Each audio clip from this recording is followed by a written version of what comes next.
As it turns out, when tens of millions of people are unemployed or underemployed, there's a fair amount of interest in what technology might be doing to the labor force.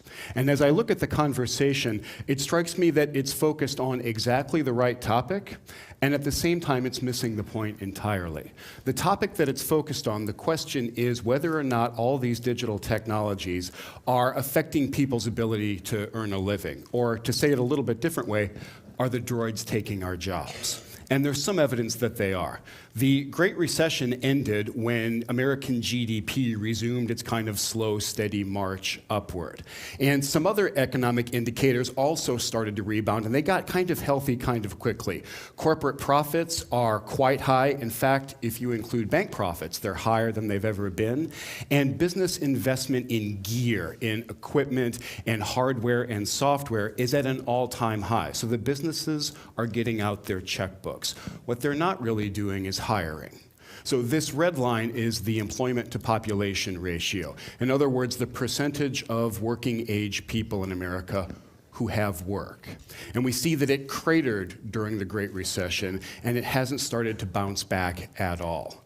But the story is not just a recession story. The decade that we've just been through had relatively anemic job growth all throughout, especially when we compare it to other decades. And the 2000s are the only time we have on record where there were fewer people working at the end of the decade than at the beginning. This is not what you want to see. Just in the past couple of years, we've seen digital tools display skills and abilities that they never, ever had before, and that kind of eat deeply into what we human beings do for a living. Right now, humanoid robots are still incredibly primitive. They can't do very much, but they're getting better quite quickly, and DARPA, which is the investment arm of the Defense Department, is trying to accelerate their trajectory. So in short, yeah, the droids are coming for our jobs. In the short term, we can stimulate job growth by encouraging entrepreneurship and by investing in infrastructure, because the robots today still aren't very good at fixing bridges. But in the not too long term, I think within the lifetimes of most of the people in this room, we're going to transition into an economy that is very productive, but that just doesn't need a lot of human workers. And managing that transition is going to be the greatest challenge that our society faces.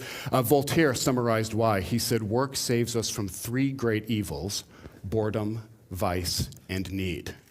But despite this challenge, I'm still a huge digital optimist, and I am supremely confident that the digital technologies that we're developing now are going to take us into a utopian future, not a dystopian future. And to explain why, I want to pose kind of a ridiculously broad question. I want to ask, what have been the most important developments in human history?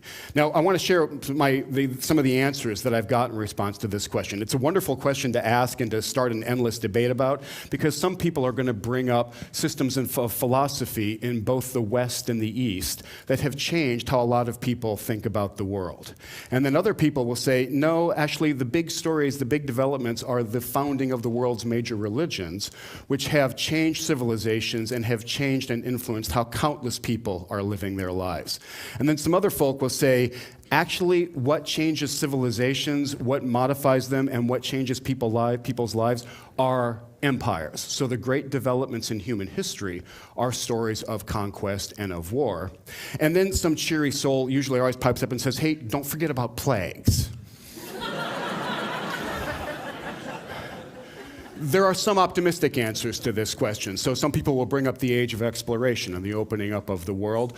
Others will talk about intellectual achievements in disciplines like math that have helped us get a better handle on the world. And other folk will talk about periods when there was a deep flourishing of the arts and sciences. So this debate will go on and on. It's an endless debate, and there's no conclusive, no single answer to it. But if you're a geek like me, you say, well, what do the data say?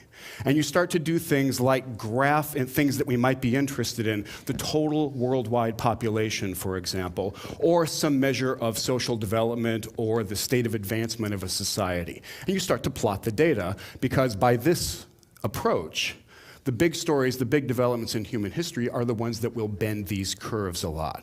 So when you do this and when you plot the data, you pretty quickly come to some weird conclusions. You conclude, actually, that none of these things have mattered very much.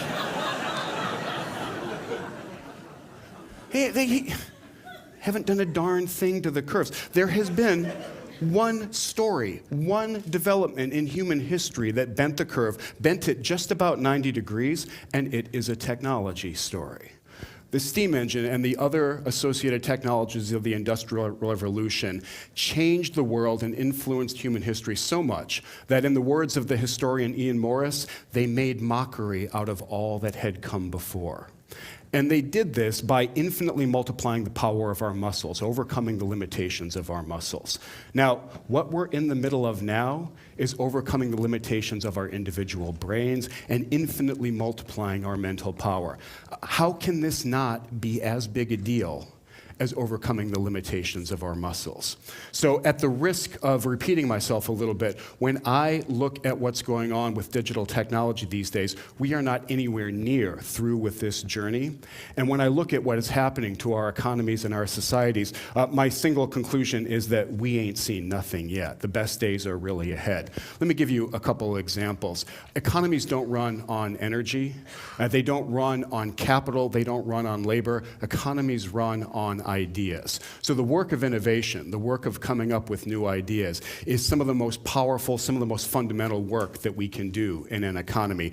And this is kind of how we used to do innovation. We'd find a bunch of fairly similar looking people. We'd take them out of elite institutions, we'd put them into other elite institutions, and we'd wait for the innovation. Now, as a white guy who spent his whole career at MIT and Harvard, I got no problem with this.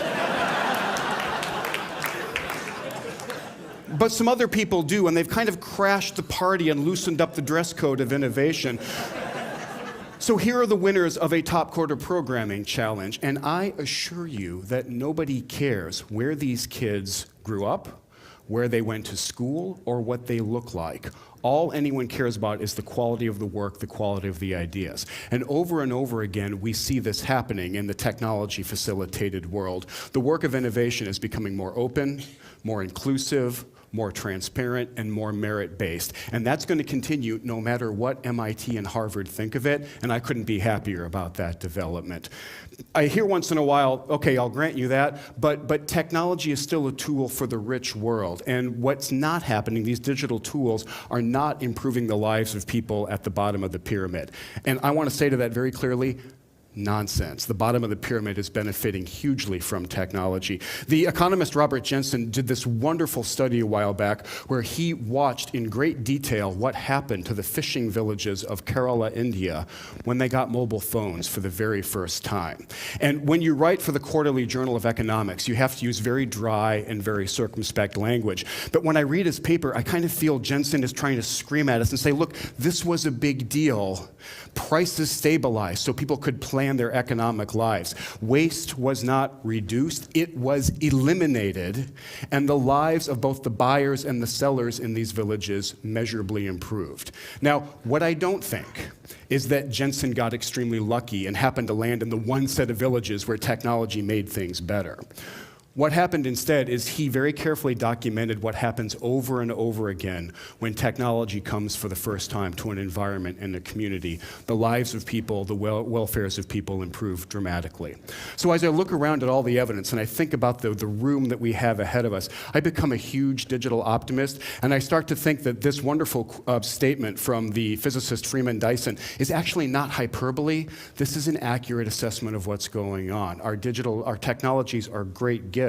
And we, right now, have the great good fortune to be living at a time when digital technology is flourishing, when it is broadening and deepening and becoming more profound all around the world. So, yeah, the droids are taking our jobs, but focusing on that fact misses the point entirely. The point is that then we are freed up to do other things. And what we're going to do, I am very confident, what we're going to do is reduce poverty and drudgery and misery around the world. I'm very confident we're going to learn to live more lightly on the planet, and I am extremely confident that what we're going to do with our new digital tools is going to be so profound and so beneficial that it's going to make a mockery out of everything that came before.